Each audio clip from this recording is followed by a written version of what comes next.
ګوره فاصبحتم بنعمته اخوانا الله سوی تاسو د یو بل څه شوي رونه شوي. معلومه شوه صحابه کرام رضی الله عنهم ټول د یو بل څه رونه څوک چې وایي چې د صحابو خپل منځ کې بغض و فلاني صحابي فلاني سره بغض و فلاني د فلاني سره ورته دروغ مه وایه. موږ صحابي او د صحابو معاشره هغې ته ستا په دې پلیتو سترګو نه ګورو، موږ ورته د قرآن کریم په دې پاڼو کې ګورو.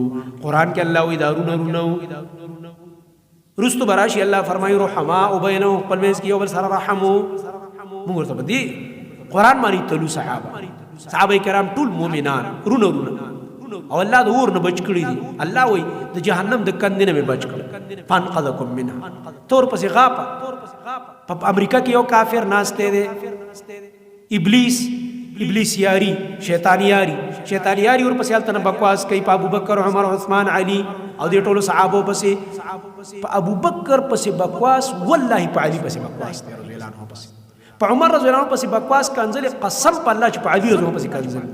ولی په عثمان رضی الله عنه پسې کنځل په الله مې د قسمی په علي رضی الله عنه په حسن او حسین رضی الله عنهم پسې کنځل دي. ولی ځکه ابوبکر پسې شاته په مانځ کې علي ولاړ دی، حسن ولاړ دی، حسین ولاړ دی، اهل بیت ولاړو کنه لمزونه ورپسې کړي کنه حکم یې منلی کنه بالکل په مشوره کې به سره علي رضی الله عنه دی وی غصب کړی او د علي حق یې نیولی. څنګه حق یې نیولی؟ تاسو خو شعر خدا او علي رضی الله عنه د خپل حق تپوس نشي کولی. شعر خدا کله وی د هغې د کور والا او د نبي علیه السلام د لور حق یې خوړلی او د ابوبکر او د عمر او د عثمان. شعر خدا موجود دی او داسې خاوند دی رچایي او د خپلې ښځې د حق تپوس نشي کولی. زه چلو اډو د خپلې ښځې د حق تپوس یې نه کوم. په دې حیثیت خو به یې کړی وی چې د پیغمبر لور ده کنه هغه هم نشو کولی. دا الزام خو ته ډایرکټ په علي لګوې رضی الله عنه چې هغه هم ډېر نعوذ بالله بزدله.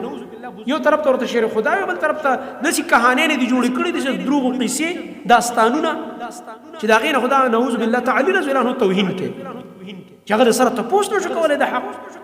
دا الزام په ابوبکر نه دی، دا په عمر نه دی، دا په عثمان نه دی رضی الله عنه. دا ته ډایرکټ اټیک په علي رضی الله عنه کوي. ته د علیم دشمنی اصل کې مخکې ابوبکر ولاړ دی مانځه ته، علي ورپسې شاته ولاړ دی مقتدي دی. علي ابوبکر خپل امام ګرځوي. ولې؟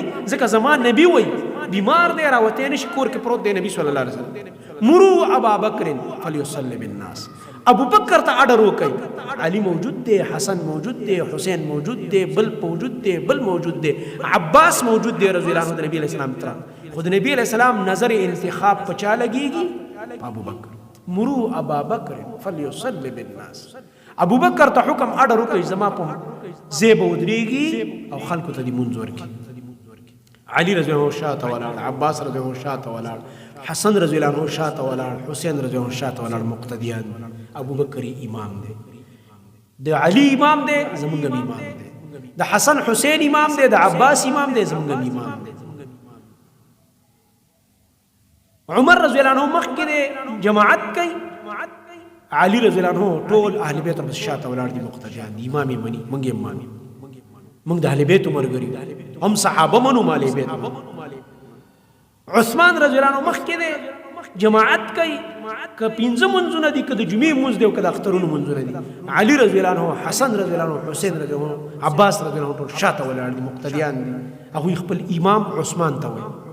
دا زموږ د اهل بیت امامانو او د ټول امت امامان دي. نو موږ ته اهل بیت او صحابه ټول یو شان محبت ورسره لا نفرق بین احد منهم. د یهودو نصارو پیښې نه کوو چې یو پکې منو بل پکې نه منو. دا د یهودو خو یو منه بل مه منه. پیغمبرانو کې دا کار کړی. موږ صحابه او اهل بیتو کې تفریق نه کوو. ټولو سره زموږ مینه ده، محبت. ځان به پرې نه کافر کوې چې بغض وکړې د صحابو سره. الله وایي فاصبحتم بنعمته اخوانا. رونه شو.